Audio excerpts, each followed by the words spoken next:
You guys want to get Rufus back or what? Timeless gave us the ending we, the fans, wanted. But is it really the end? It was time to say farewell to Timeless after 2 seasons and 2 cancellations.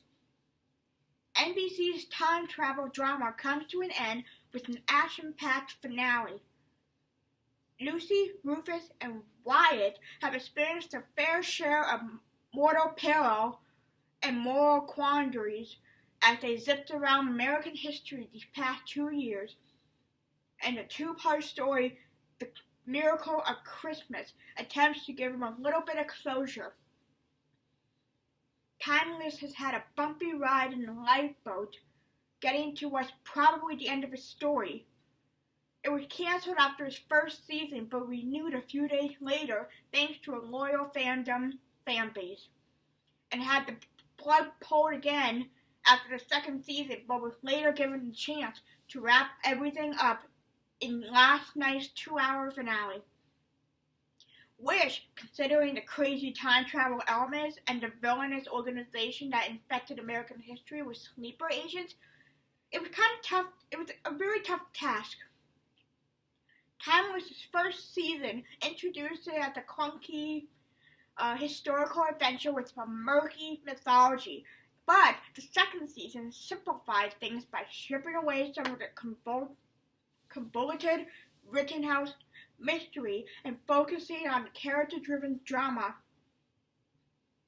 The Miracle of Christmas continues that trend by letting the historical shenanigans take a back seat to what was going on inside the characters' heads.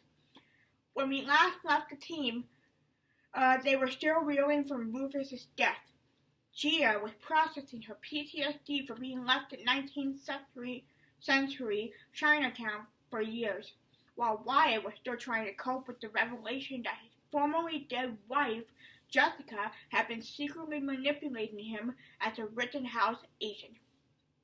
Also, she said she was pregnant, and she lied about it. And poor Lucy was dealing with A, her evil mother's death, B, her conflicting feelings for Flynn and Wyatt, and C, the fact that her beloved sister had been erased from history.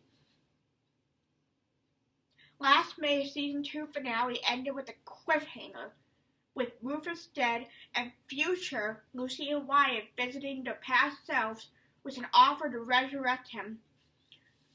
Although NBC declined to renew the show for a 3rd season, but fan campaigning helped convince the network to greenlight a short finale and tie up loose ends.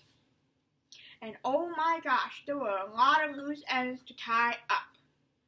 Over the course of the finale, the team members traveled to multiple decades, meet a few historical figures and steal some horses, deliver a baby, revive a dead friend, and rack up a pretty serious body count. All while trying to work through the emotional baggage and traumas they each experience. That's a lot to cram into one finale, and as a result, some of those threads are barely touched upon before the episode hurries on to the next thing. But you can't help but feel that the Timeless crew did the best they could with what they were given. And a slapdash ending is better than no ending at all. And although it would have been nice if Timeless had a little more time to wrap things up, the finale still makes for a lovely send-off, a really great send-off. The last Timeless was more about setting events and storylines right, starting with pilot Rufus, played by Malcolm Barrett, killed in the May season ender. The finale starts just where the episode left off. The 2023 versions of Lucy and Wyatt, played by Abigail Spencer and Matt Lanter, arrive to spur their present-day selves to save Rufus, with the aid of Lucy's updated time travel journal and an updated lifeboat, before going back to the future. Our heroes, along with Rufus' girlfriend Gia, played by Claudia Doumit, and resident anti-hero Garcia Flynn, played by Goran Bishnik, get the news that the mothership is now in 1848, and Emma Whitmore, played by Annie Wershing, the de facto leader of the evil Rittenhouse, and wife now Phil and his wife Jessica, played by Tanya Glantz, have beaten them to Dusty, California. The good guys run into Mexican bandit Joaquin Murata, an inspiration for Zorro, but more importantly, Flynn sacrifices himself by killing Jessica to take her out of the timeline, which rewrites history so Rufus can live again. But Flynn's sacrifice came with a price. He sends the lifeboat on autopilot back to 1848 California. While he stays in 2012, he sees his long-dead family one last time before succumbing to the effect of traveling through one's own time stream. While most of the timeless episodes focus on meeting important historical figures, the second half of that finale dishes that formula to focus on the team. While they foil Emma's plan to kill them, having Lucy choose to save a pregnant Korean refugee, and she says, "What's the point of saving history if we don't save the people in it?" And while amid to all sorts of danger, Wyatt and Lucy finally embrace their love for each other. Ultimately, the Korean school teacher is saved and a baby girl is delivered. And Agent Christopher pulls some strings to rescue them from a certain death in 1950. And the team comes face to face with Emma in one final showdown. As Rittenhouse starts to crumble around her, Emma makes one last desperate plea for freedom. She knows how Lucy's sister Amy was erased from history, and she was willing to bring her back.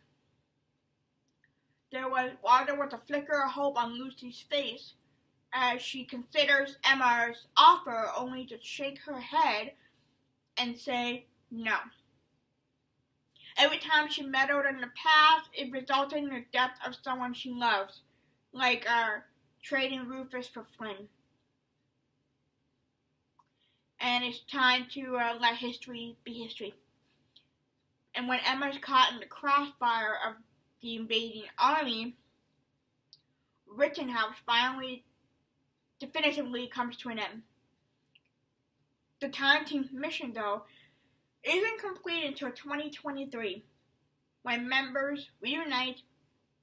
Lucy goes back to teaching history, while she and Wyatt get married and have kids named Flynn and Amy. And Rufus and Gia run a tech company so that Lucy can travel back to Sao Paulo in 2014 and give Flynn, who was mourning his family's murder, the journal that she written so he can start his crusade against Rittenhouse. That moment ties back to the beginning of the series and leads to a montage of memorable, timeless scenes. But most importantly, the show's finale illustrates just how far it's come in 2 seasons, and how much it will be missed as well. Timeless could be clunky and confusing, but it was also a lot of weirder and more ambitious than just anything else on television. I mean, where else can you find a show that was so suddenly optimistic and deeply cynical about human nature? Timeless's depiction of American history was frequently sanitized and simplified, but it also wasn't afraid to rack up a pretty high body count. Later episodes tended to veer a little too much into a cheesy fan service territory. At one point in the finale, Rufus said that his team, Wyatt, a reference to Lucy and Wyatt's popular worship name, but that's somewhat forgivable for a show whose vocal fandom brought it back from the dead twice. So it is fitting that the last scene, and just in case the Clockbusters ever locate the writer's hidden time machine and or the stars align in the future, the ending shows a young teenage girl in 2023 scribbling designs in her notebook of what looks like a time machine. It's not so much a door left open for more timers as it is one more everyday person can use their smarts and abilities to change the world in an extraordinary fashion. Thank you for watching my review on the Timeless movie, and I hope you enjoyed this video.